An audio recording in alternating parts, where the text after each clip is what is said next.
Welcome to another episode of Outlier Academy, a show about the misfits, rebels, and idealists reshaping the way we work, live, and play, all told through in-depth conversations with incredible entrepreneurs and investors. I'm Daniel Scrivener, and on the show today, we take a deep dive into Marc Champagne's new book, Personal Socrates, which is the first book published by Bryant. Personal Socrates is one of the best books I've come across in a long time. It's filled with profiles of incredible people from Carl Fussman and Robin Williams to Kobe Bryant and Maya Angelou.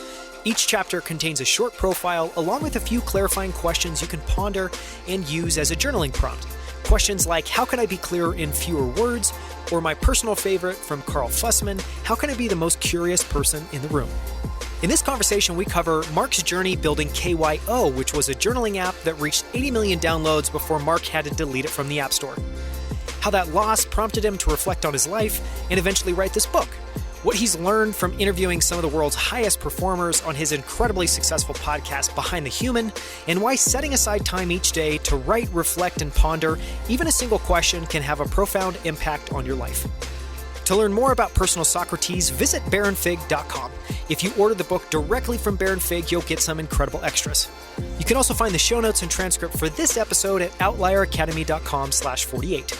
And if you haven't already, find us on Twitter at Outlier Academy and subscribe to our channel on YouTube at youtube.com/Outlier Academy for more great quotes, ideas, and interviews from guests like Marc.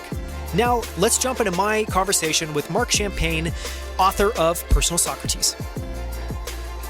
Marc, I am super excited to have you on the show. Thank you so much for the time and for coming on.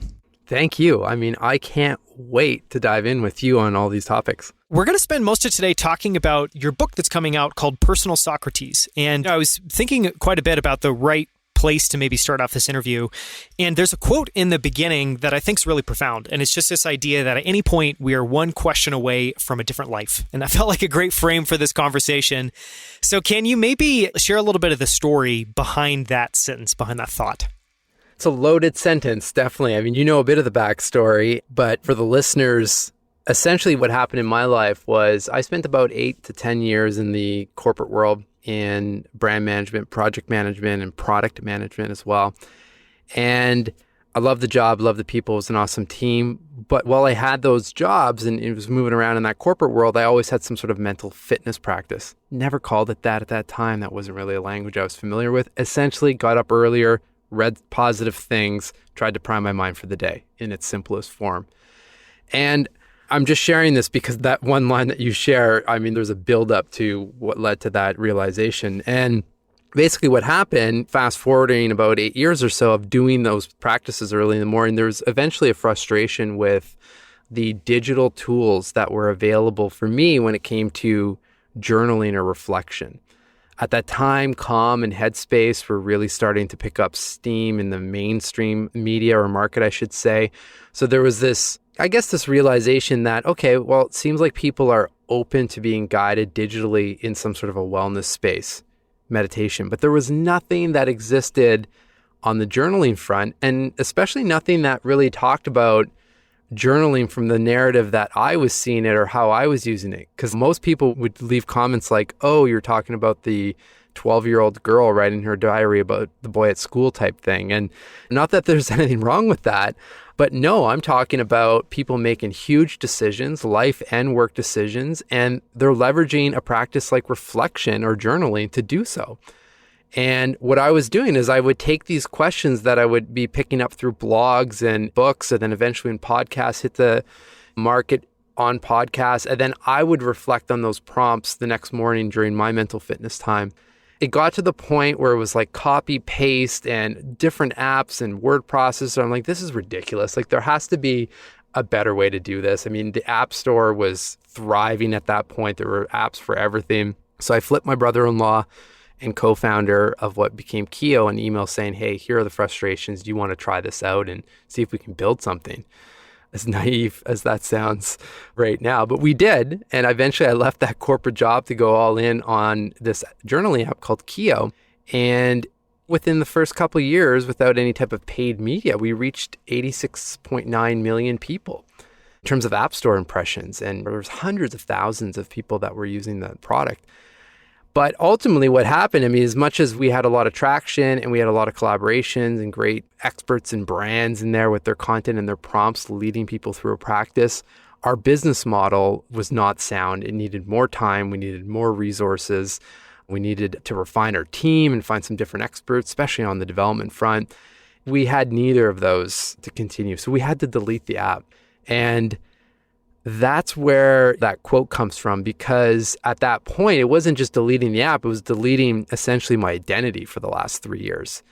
And at the time, I think my son was about 2 years old. I remember thinking, as much as my wife and I were doing everything possible to shield him from any of the stress that we were feeling, like, well, now what? What are we going to do next? We're living in one of the most expensive cities in Canada, Toronto. We don't even really like the place that we're living in. We can't afford it. And the backup plan, which was to go back to the industry I had left, just did not feel right. Everything in my being said, the work you're doing for this app in the space of mental fitness that's where you need to be. But I just deleted the vehicle that was allowing that to happen. And this is where it gets to that quote. Essentially, I was starting to go essentially to a deep depression. I've never been in that state before, but I remember reflecting, thinking, wow, this is what it must feel like to hit rock bottom. I can see how easy it would be to slip even further down this road and stay here, because I just felt hopeless, essentially. Until eventually I started remembering, well, wait a second, I've had the great pleasure and luxury to interview hundreds of people about their mental fitness and questions, and they're asking a very different set of questions. They're asking progressive questions to pull you out of things like this. And eventually I landed on this prompt where it was, what do I want for my life? And that was the one question that changed my life, because the alternative was, like I said, going deeper and deeper into that hole and losing complete faith and hope. Whereas this question now led to the next. And okay, well, who do I need to speak to march a little bit forward or do something today? That's the realization. It doesn't matter where you're at in life, what part of the journey you're on. A simple question like, am I happy? You answer yes or no can completely change where you're at right now. I want to talk about mental fitness for a second, because you use that term. It's not a term I've ever really heard, but immediately upon hearing you, I'm like, it's just obvious. It's something that should be much more common and we should be talking about it more. I've struggled myself to come up with a really compelling way to articulate why taking time to reflect is so valuable, because I feel like today it's the choice for a lot of people. And I feel like I've been in this situation is, okay, I've got a staggeringly long to-do list and a lot of just generalized anxiety and stress. Do I want to take this time to maybe try to ease that by checking some stuff off my list? Or do I want to take this time to do something that feels valuable, but maybe not? So I guess I would just start with, why is mental fitness so important? And what is your take on why you need to take that time to get clear? Because it's this hidden, invisible thing. Absolutely. It's hidden and invisible, but unfortunately, the results of not doing any type of mental fitness or having any practice makes everything else you're doing that much harder. In its simplest form, the example that often comes to mind for me is a physical example. Let's say you're envisioning a physical room and you open the door and that room is just jammed floor to ceiling with boxes. Just for fun, let's say that those boxes are full of books, good books. So that whole room is full of probably very valuable knowledge, but we can't see the box at the back of the room. There's no path. We can't get through there. Just like an unorganized library, essentially. Like if you can't get there and you can't see the path, then what do you do? And our minds are often clogged like that for a whole host of reasons. I mean, there are emotions that are clogging things up. Like, for example, when I was in that state of essentially a survival state, massive fear, crippling fear to the point where I couldn't really think. Thankfully, I had that prompt to pause that narrative for even microseconds to then be able to chip away at it. But then there are relationships that are in our lives that we all have that were amazing 10 years ago and maybe have fizzled out, and that's totally fine, but they're still hanging on, or there's something that's kind of eating away. It's like a low grade, I don't want to say annoyance, but a low grade stress in our minds that's there. Again, eating up mental capacity. And then there are just the sheer volume of our work and decisions that we have to make. So when you look at it from that perspective, then all of a sudden, well, how the hell am I supposed to be at my best at home and at work and everything in between if my mind is so jammed like that? So that's why for me, just like physical exercise, you don't have to exercise for 3 hours a day, but even just starting and building a consistent practice or a routine in your exercise eventually leads to results. And we see that. And with mental fitness, it's no different. We'll start seeing that because what happens is then you start feeling way more clear in the decision making. And then all of a sudden, opportunities or challenges come up and you know exactly where to go. It's just clear. Yeah, I think it's a big change. I feel like you highlighted there what I've taken away from all the time I've taken to reflect, which is just a real sense of being grounded and being clear on just where I am now, what I'm focused on.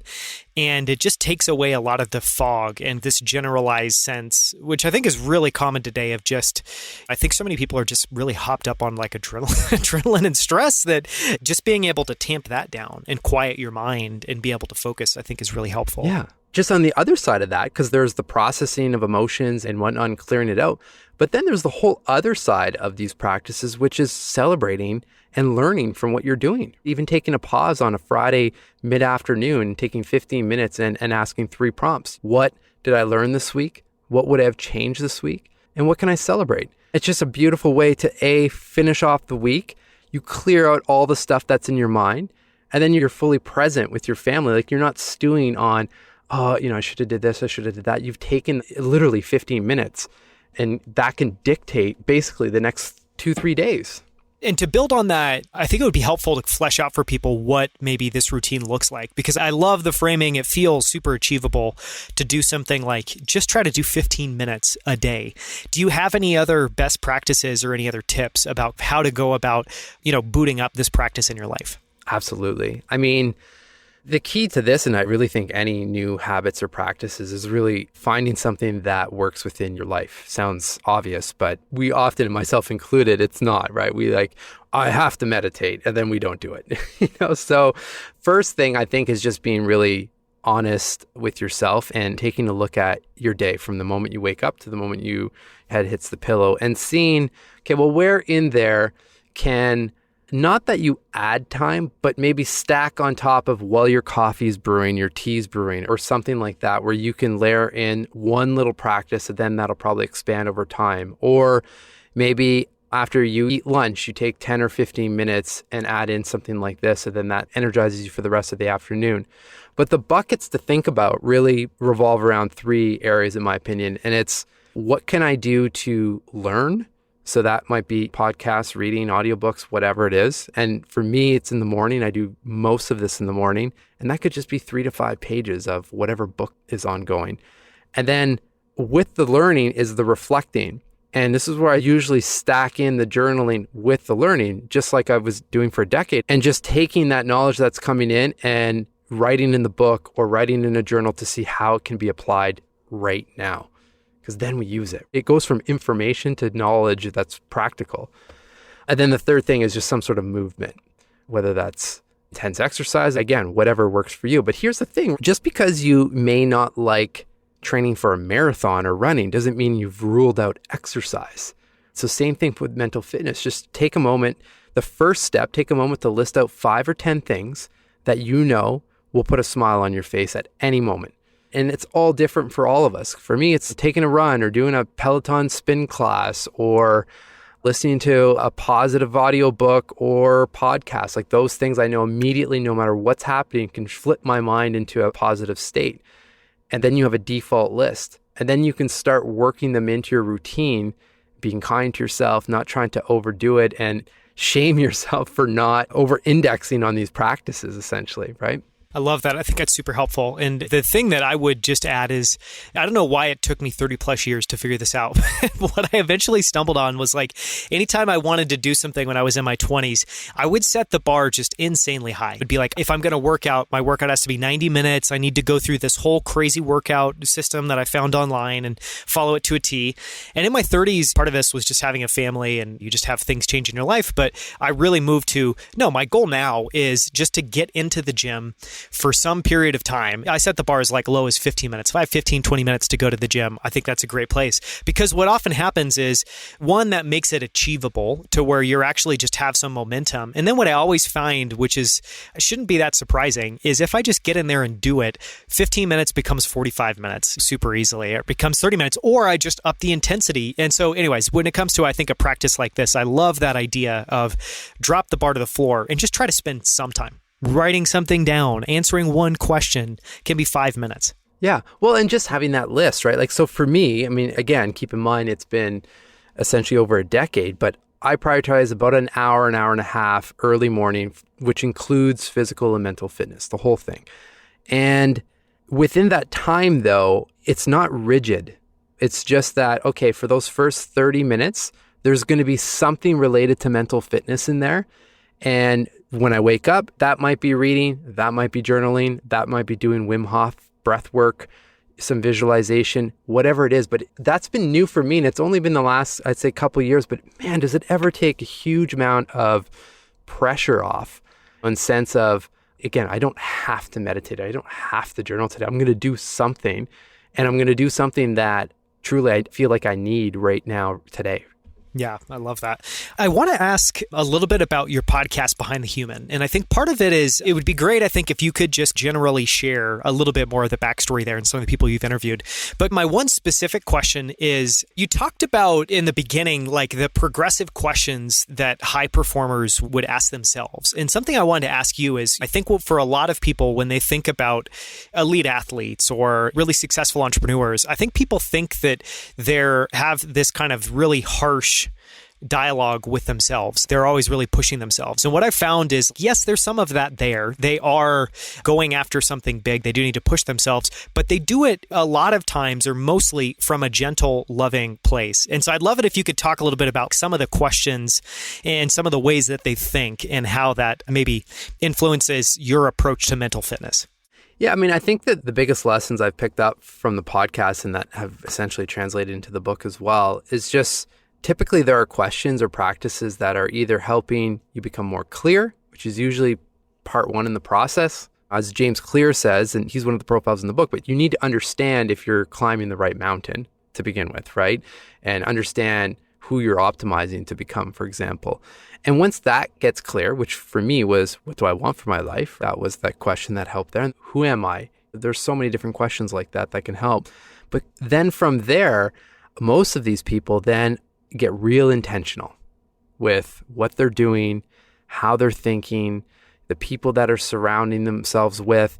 And that's all, again, supporting that initial work on clarity. So for Kobe Bryant, for example, one of the profiles in the book, I mean, the goal or the clarity seeking exercise, I don't want to say simple, but it was very clear for him. He wants to win an NBA championship.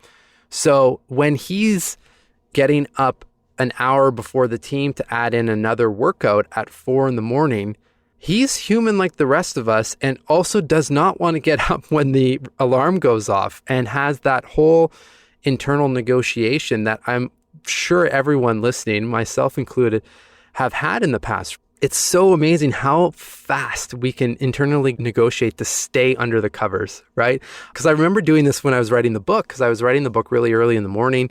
So I had other work, strategy work and whatnot. And I'll never forget the one time, I think I went to bed a little bit later. So then right away, as soon as I got up, sleep's really important. I know that if I don't get enough sleep, then that's going to affect the rest of my day. So I need to sleep an extra 20 minutes. Well, that's going to throw off my writing, but I can write maybe in the afternoon. I know I have an open slot. I'll block it off. The whole fast, right? And next thing you know, life happens and I don't write because meetings come up, calls, whatever. And I'm at the end of the day and that whole plan was blown out of the water where I could have just paused it and reflected on, just like Kobe, reflected on the overall goal, the clarity there. Well, I have to write a certain amount of words today because there's an objective to get to a total amount for the book at a certain time. So I'm just going to get up. I then use something like a Mel Robbins tactic of 5, 4, 3, 2, 1, rise, which can also cut anxiety if you're struggling to get up from bed. So anyway, all to say, like with the podcast, and it's very much related in the book, the goal is to show that it's not just meditation instructors or yoga teachers that are doing these type of practices. It's all walks of life, from Michelin star chefs to athletes to executives to billionaire entrepreneurs to designers and developers. Everyone has their own take on this stuff, and we can learn from those things. And then again, if we're prioritizing some time, then, oh, yeah, that makes sense. The one from Maya Angelou, I can use that because I have a presentation coming up and I can leverage her practice. And just building up our toolkit so then we can cherry pick what we need in any given time. I'd love to transition and dive a little bit deeper into the book. And I thought a great place to start would be to talk a little bit about the title, because to set it up, and then I'll see what you can add on top of this. But what I thought was really profound about the book is the title is Personal Socrates. The meaning behind Socrates is really following the Socratic Method, where you're really trying to ask these reflective questions just to force yourself to think, and that gets you this clarity. And I think what's fascinating about the book is, yes, there are profiles. So the book's basically in 3 parts, which we'll talk about in a second. There are profiles in each of those parts of these notable figures throughout history and just incredible people. And then in each of these profiles, there's also these prompts that you can ask yourself. So I'd love to start with just talking about the Socratic Method. What is it and why is it profound and important? I smile just because if you would ask me even 3 years ago that if I'd be describing the Socratic Method, I'd kind of laugh you out of the room. Because I mean, here's the backstory on the title. When it first came up, I actually hated it. I'm like, Personal Socrates? I mean, I'm not a philosopher. I mean, that's not how I see myself. And I think of Socrates, I think of like ancient, kind of thousands of years back type thing.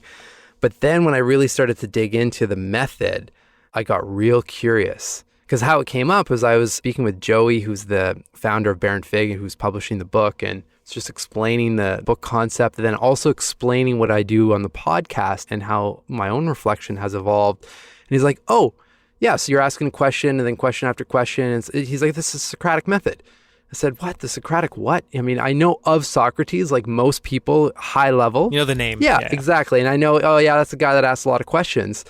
And that's kind of it. So when I started digging into it and seeing, okay, you know, there is 6 different question types. Essentially, the idea is that you're going to seek more clarity with these questions, and you're going to challenge these assumptions, and you're going to keep probing and all of this.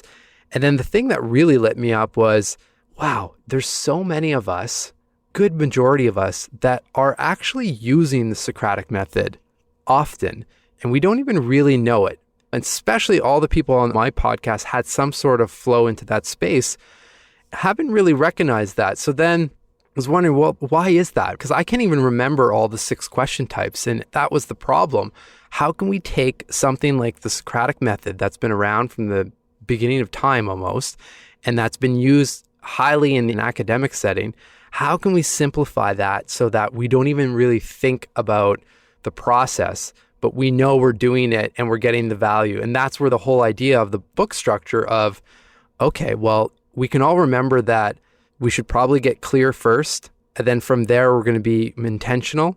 And that's all you have to remember, because if you do those 2 things, then the third part of the book and the third part of the grouping of the questions is really about unlocking opportunity. Because now, going back to that physical room example, now you can see the next steps forward. You have a quote in the book from Socrates that I love, which is, I cannot teach them anything, I can only make them think, which I love because, one, that's like the antithesis of a book in many ways, because, you know, most books you're just trying to learn. And I think some of the things you brought up earlier of like, as you're reading, really thinking about deliberately, how can I apply this today? I feel like that's a superpower, because otherwise my sense is a lot of people read a lot of books and that information is quickly kind of filters out their mind, or has a decay curve and they start forgetting it at a certain point. And so one of the ways I've thought about books is almost like figures or voices that I can have in my life. And when I go and open up another book and reread it again, it's like having another conversation with that friend that's kind of pointing me in the right direction. Because this is a really unique book in that you are learning, but it's also like homework for you to go and take. Was that difficult to work through, or was it difficult for you to be like, yeah, let's do this? That makes sense.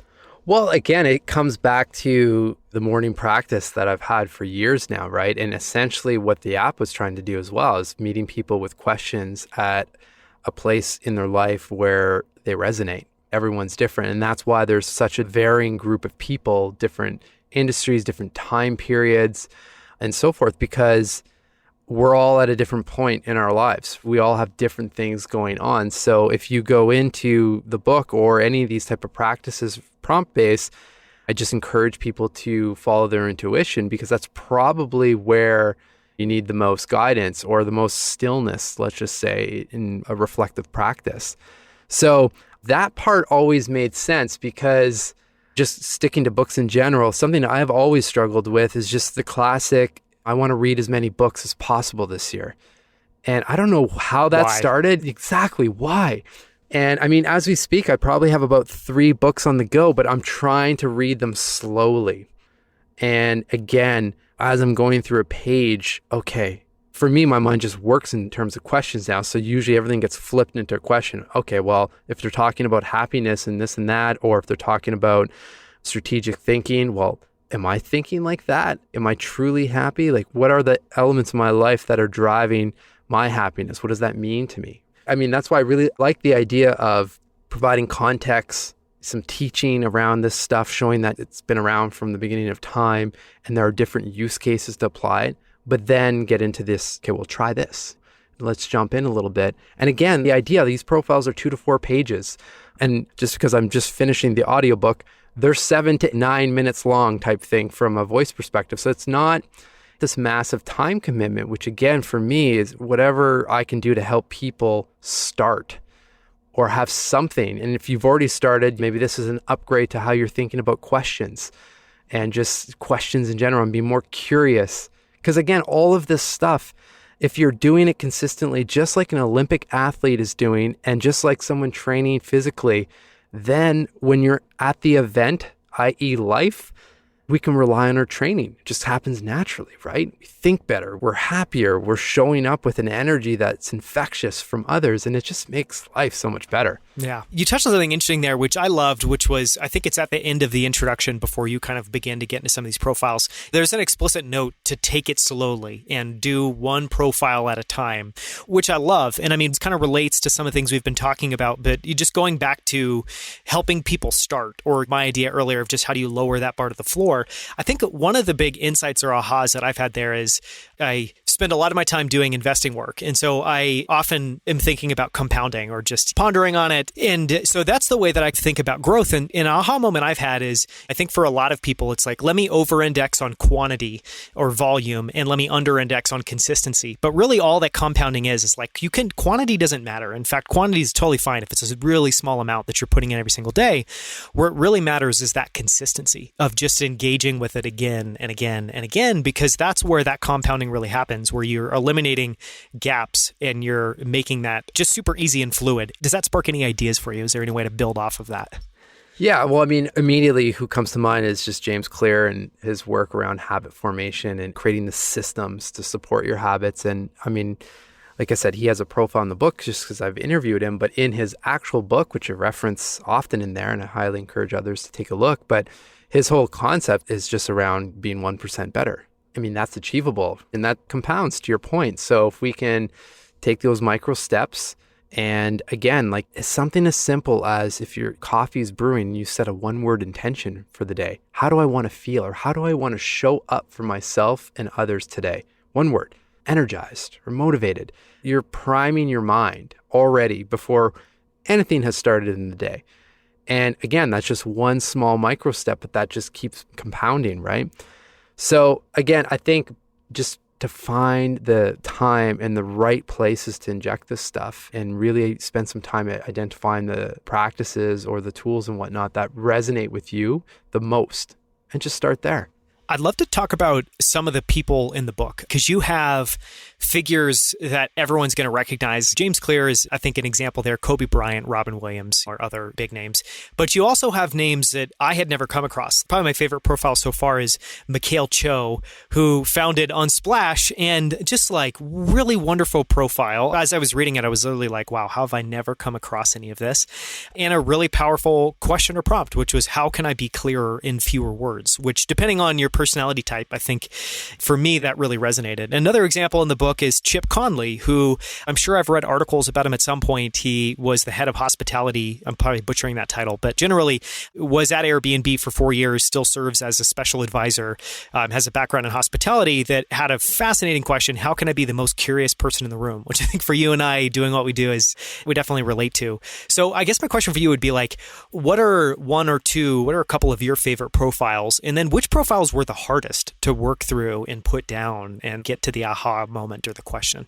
So first of all, the intent of it was hard to pick, obviously, because at first the idea was, okay, let's take a look at the 200 or so people I've interviewed over the last 4 years and pick a diverse group of individuals in different industries and whatnot and backgrounds and write the profiles, because I have the content from the interviews. But then to your point, I mean, not all those names are recognizable, which I think is fine as long as it's balanced. But what about just any names? Like you said, the Kobe Bryants and Robin Williams or Coco Chanel, for example. I mean, anyone would recognize those names. Those were really hard to write because I'm not writing a biography on any of those people. And there have been, for most of them, incredible authors that have written, thick books on their lives and their learning. So like 500 pages. Yeah, exactly, which blows my mind. So I really had to go in and I had to essentially follow the flow of the book and the practice of doing enough research where I felt clear enough to then move to the intentionality part, which is the outline, and think, okay, if it's Maya Angelou or Robin Williams, what am I picking up from the research that I can throw a mental fitness lens on? Some of those questions, they're directly from them. Many are inspired just from how they thought or what their work was all about, but then it's mixed together with their stories and whatnot. But it was tough because, like I said, I was trying to keep the profile somewhat short and follow somewhat of a structure so that everything was consistent and was approachable for people. I mean, how do you summarize thoughts and advice from someone like a Robin Williams in 4 pages? And later on, in his case specifically, I remember I had to take a couple breaks. The way his life ended is just controversial when anyone takes their life. And I didn't want to write something to try to pass judgment on that or for others to start thinking along those lines, but really, what can we gain from Robin's life? Felt like a celebration. So I think you struck the right note there. Yeah, well, so thank you. But I mean, there were pauses there. And again, I just had to listen to what was going on and say, you know what, I'm going to take a break here and I'm going to outline another one. And I'll come back to this one once it felt clear enough. It was an interesting process. Obviously glad you're getting some value out of that. But the idea, again, is just to have a really diverse group and really land wherever you're at in your life. And then you can evolve. You can pick this thing up in 6 months or whatever, and there should be something that resonates. Like your favorite question now, if I've done my job properly, should be different in a month from now. Well, totally. Or my answer will be extremely different 6 months from now or 9 months from now than it is today, which is, I think, just as valuable. Do you have a favorite prompt or question? It can be from anyone in the book, but is there one that is like really resonating for you at the moment? Yeah, I mean, the one that resonates the most now, just given what I'm doing and just interviews like this and whatnot, it's kind of a combination of Cal Fussman's, which is how can I ask the best questions, and Chip Conley, which is how can I be the most curious person in the room, because they both link back to presence. And for Chip Conley, for example, to be the most curious person in the room, you also happen to be the most present person in the room. So for interactions like this, I mean, I just get so much energy from having conversations, especially, I mean, you and I really jive well together. We've had a few calls before. I mean, the best I can do is just like be super focused on your questions and our conversation and not be thinking of, oh, what may he ask next or what's next on the calendar, for example, and just be really, really dialed in. Because then, and this is where it links to Cal Fussman's profile, when you can do that, then you can trust your mind will pull the right answers or will pull the right thoughts when they're needed, for example. It's so interesting hearing you say that because I'm suddenly just realizing that like the times where I've felt the most present, I've also felt the most, I've no anxiety. I'm just totally in the moment. I'm super relaxed and it feels almost like flowy, like a flow state, which is interesting because I think for a lot of people, there's just this idea that being present, it's almost like you just need to not blink. You know, it's like, how can you just take all of this energy and just make sure that it's on that person? But it's really not that. It's just about being there, being in the moment and just letting things be without any expectations or thoughts or nerves or anxiety. Yeah. This is where the practices help, right? I mean, if you're journaling and you're writing about details and you're noticing the subtleties of your life or what's going on, I mean, you're training your mind to see those details. If you're taking a walk and you're taking a 10 or 15 minute walk without an audiobook or a podcast or music, and you're literally just paying attention to your environment, well, that trains your mind then to see the detail when you're looking at a slide deck or someone's pitching you an investment and you can see okay, well, this makes sense. That doesn't make sense. I've been there before. I can see the nuances there. I want to ask one question around the process for writing this book. And I think just something I would highlight is, one, the book is beautiful. I mean, if anyone has any expectations around what to expect from Bear and Fig, I feel like this book exceeds it. It feels like a Bear and Fig product. It's beautifully made. It's beautifully printed. It comes in this special box. And anyway, so it's just beautifully done. But when you and I were talking before, this is your first book. You've certainly done a lot of like interview preps. You do plenty of writing, but it's very different to go about creating a book. And I think something that was really profound when we were talking before is just the ahas you had and how challenging it was to get the feedback from your editor to like just really focus on quantity first and then focus on quality. I would love it if you could just take that and expand on that and talk about just lessons learned in the experience of writing the book. Well, so that exact example, I mean, it's shown up in other areas of my life since, and just, again, being okay with that discomfort of essentially starting, let's just call it that, starting and writing. In this case, it was writing everything that was on my mind or drawing the connections from the research that initially came up without really trying to fine tune it. And then you can do that as well if I'm preparing a keynote or a presentation or something, like just get it all out there, and then you can massage it and refine. But I think something that's played over in other areas of my work and life since writing the book is just the idea of, again, surrounding yourself with people you really trust and that are experts in different spaces. I don't know if I've ever told Joey from Bear and Fig this, but knowing their brand and what they put out, I knew they would not let me deliver a garbage quality product. It doesn't line up with their brand. So there was a confidence there that, yeah, even though right now we're really working through content and what felt like garbage, eventually it's going to get to a polished state and I'm going to be really proud of it because they're going to be really proud of it. And same thing with my editor. And just instead of stewing, I would send her a text, be like, listen, I just need 5 or 10 minutes just to chat through some things. Do you mind jumping on the call? And often it had nothing to do with the writing and had everything to do with reassurance that, listen, what you're feeling right now is exactly what every first-time author or writer feels. Like, you're not alone in this process. It's totally fine. You can accept it. Just here's what I've seen that you can do to move through these things.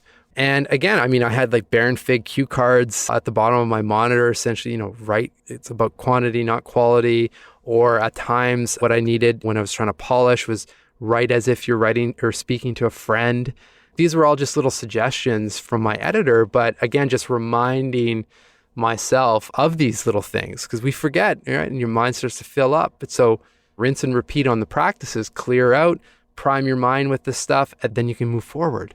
I mean, as a designer, my background was in design. I did that for 15 plus years and still do a lot of that work today. But I still remember a really formative experience early on in my career was I was at Apple. I was a junior designer on the team when I first started. And it was the first time in my life that design for a lot of people feels like think about something for a little while, then take the best idea in your mind and just move forward with that. And at Apple, that was not at all the approach. The approach was very much like, we don't know what's the best ideas, and we're going to actually leave a lot of time to throw out a lot of different ideas, and then we're going to triangulate between those. And so I just remember there was this period of, say, 3 or 6 months where I felt like the lesson I was learning is just the benefit of continuing to throw out new ideas without any attachment or any judgment. It is really challenging because I think with all of us, our first thought whenever we're creating something, I mean, it could mean writing, tweeting, whatever, is the voice. What are people going to think of this? How could this get misinterpreted? Or what do I think of it? Is it good? Is it bad? And it really is like, just drop all of that. That can be a separate phase. And it is really helpful to just have it be 2 separate phases. So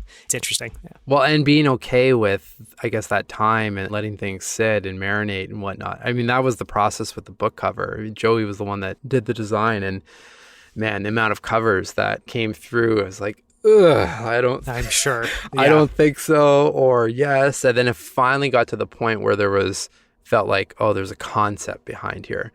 And we got to that, but it took some serious time. So this book has been one of the most profound books I feel like I've come across in a while, just because rather than just something that can be read, it really feels something that you should use and you can apply. And it just feels incredibly practical in a wonderful way.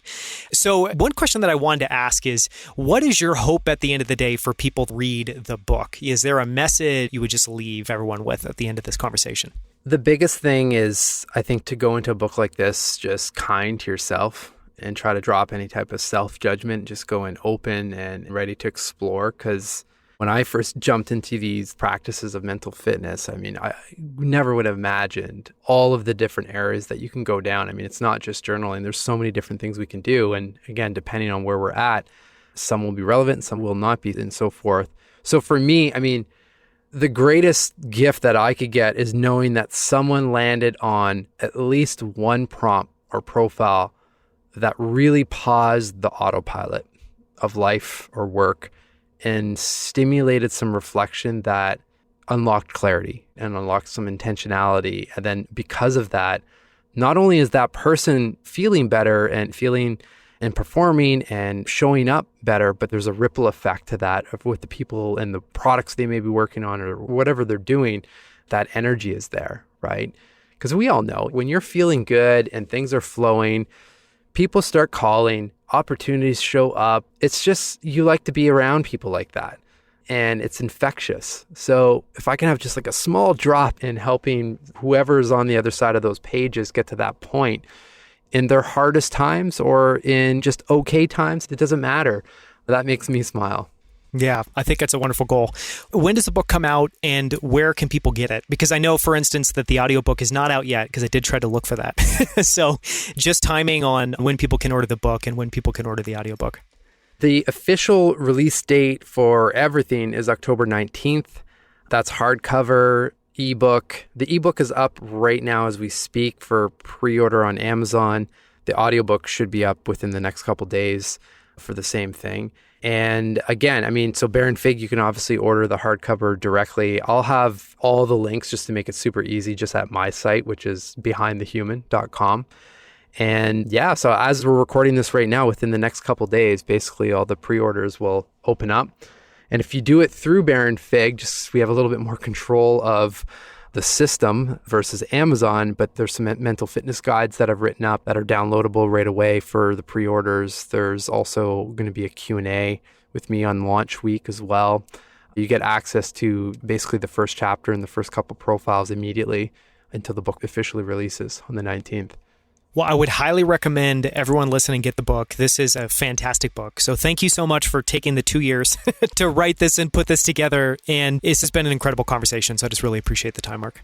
Oh, thanks for your energy. I mean, I'm lit up. I really appreciate the conversation and fantastic questions. Thank you so much for listening to this episode. You can find the show notes and transcript at outlieracademy.com/48, including links to everything we discussed, as well as a collection of 5 books, articles, and videos you can explore to learn more about the power of self-reflection.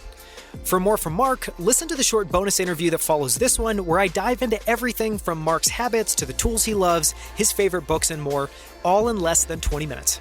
And if you enjoyed this episode, please share it with a friend or leave a short review on Apple Podcasts to help more people find the show. Finally, visit outlieracademy.com to explore more incredible interviews with guests like Scott Belsky, Kevin Kelly, and the founders of Titan, Rally, Superhuman, and Primal Kitchen. Thank you again for listening. I'll see you right here next week on Outlier Academy.